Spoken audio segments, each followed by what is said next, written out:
Hey guys, how's it going? Welcome to another video. Just want to say very quickly before I start this video, thank you so much for getting me to 13,000 subscribers. Much appreciated. You've helped me achieve that. Now let's keep on hitting that subscribe button. Once again, forever grateful for the audience I get, the audience I receive, and you know, the likes, the comments, the views. Always grateful for that.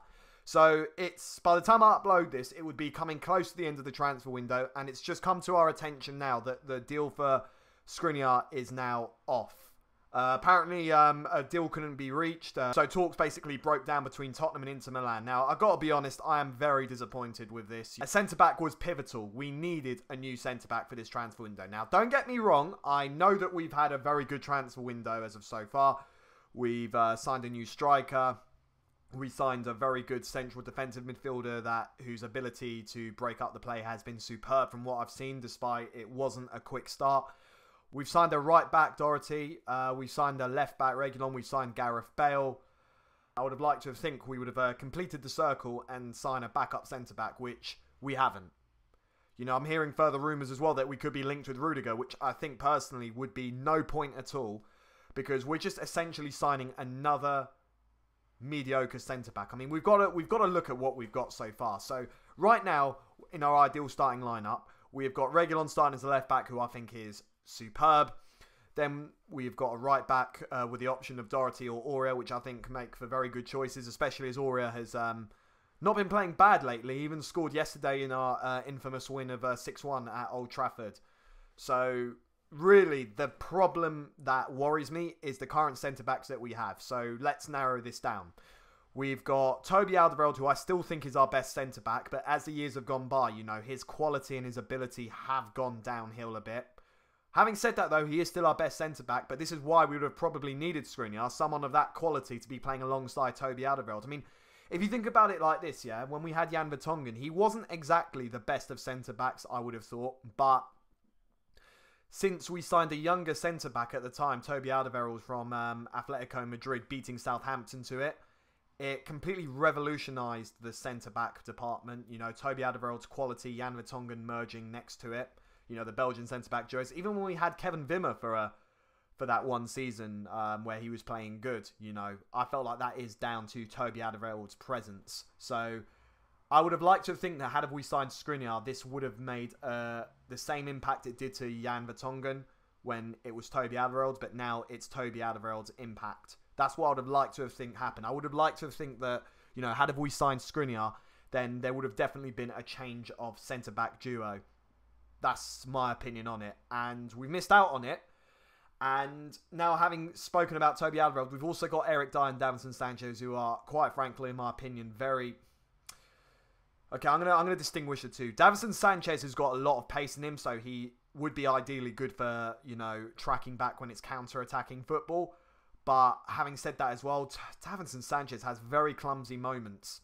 And it's the same with Eric Dier. Eric Dier is just mediocre, in my opinion. He's got the attributes of an old-fashioned centre-back, but it just doesn't work as much in the Premier League. Like, yes, we've seen some good moments from Eric Dier under Jose Mourinho, but if you're a Tottenham fan, you would understand, especially with Eric Dier, that these clumsy moments will always come back in the clumsiest of moments.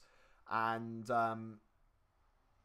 truth be told, our centre-back partnership is just not good, you know. An Eric Dier, Davinson Sanchez partnership is just prone to mistakes. Even though that we've won some games, fair enough, you know. Winning against Southampton when those two were starting. Winning against Man United when those two were starting. There were still mistakes at the build-up of it. We're just fortunate that we've actually got a very decent attacking, you know, with the likes of Harry Kane, Heung-min Son, and hopefully Gareth Bale joining us very soon once he's match fit. But you can't ignore that there are problems in the defence. So whilst I'm not concerned about, you know, that there won't be a shortage of goals, I am very concerned that there will be a shortage of clean sheets, you know.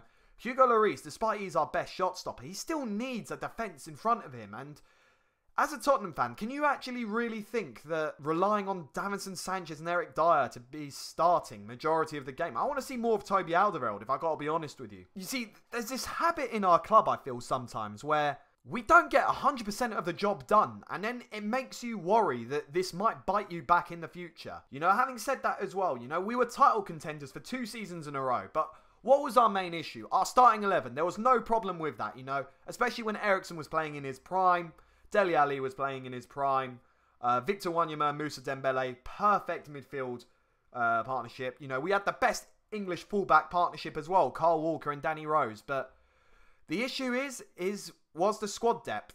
You know, the squad depth was a huge issue. Starting lineup, no problem, but squad depth, our starting 11 was miles ahead of the squad depth, and there is no denial of that at all. Having said that, though, we have now fixed our squad depth issues, but there's only one problem as always, and there always has to be that one problem, and all it takes is one problem to bite us back in the future that, who knows, maybe if we do become title contenders this season, would cost us winning the title. And what is that problem? We didn't sign a quality of centre-back. You cannot ignore these things. Don't get me wrong, there's a January transfer window coming up, but that is 2 months of game before we can even sign one. And having said that, maybe even leave it to the last minute. So 3 months before we could potentially sign a quality centre-back. And maybe Skriniar would have changed his mind by then. According to sources from Alistair Gold, who is a very reliable Tottenham Hotspur correspondent for the club, Skriniar wanted to leave. So, you know, I'm not going to like get into this whole anti-Levy agenda, because I can understand that this is not Levy's fault. This is just down to Inter Milan not wanting to let the player go, despite the player wanted to leave. And look, we spent a lot of money on other transfers, so, you know, if you really want to have a go at Levy being picky, well, you can't really, because he's spent. He's got his checkbook out and he's spent. So you cannot have a go at him for that either. But like I said, though, the fact that we didn't sign that quality centre-back, the fact that we put all our eggs in one basket for that one centre-back is disappointing, and it's worrying. But furthermore, though, we cannot have this approach as a fan base when we've basically had a good transfer window, so it doesn't matter that we missed out on a signing. Wrong attitude, man. This attitude could not be any more wrong, all right?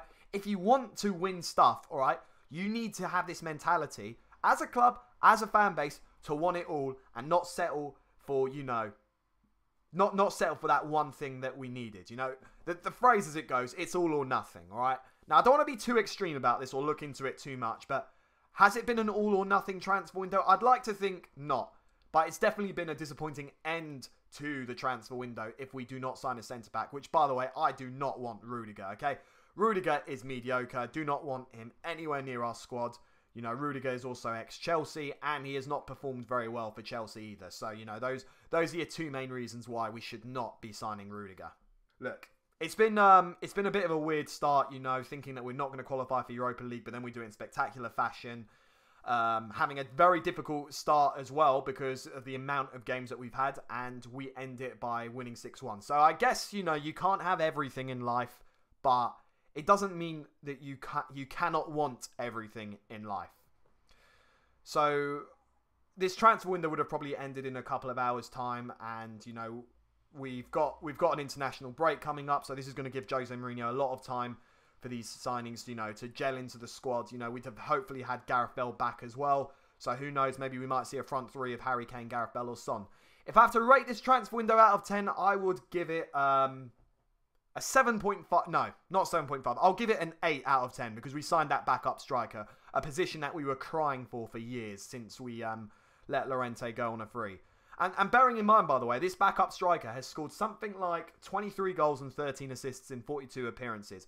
So despite it is from a Portuguese league, no disrespect to Portuguese football, these stats are something you cannot ignore, and you would like to think that this would be something that could be brought into the Premier League.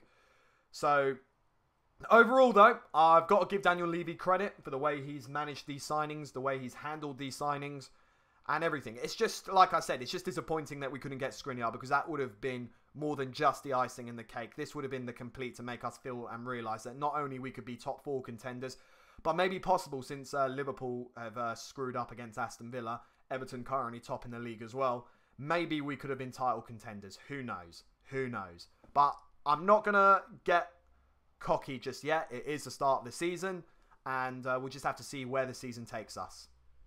But anyway, those are my thoughts on not signing Skriniar and our transfer window overall. So, yeah, once again, thank you for 13,000 subscribers. If you like what you saw, then yeah, please leave a like, comment below.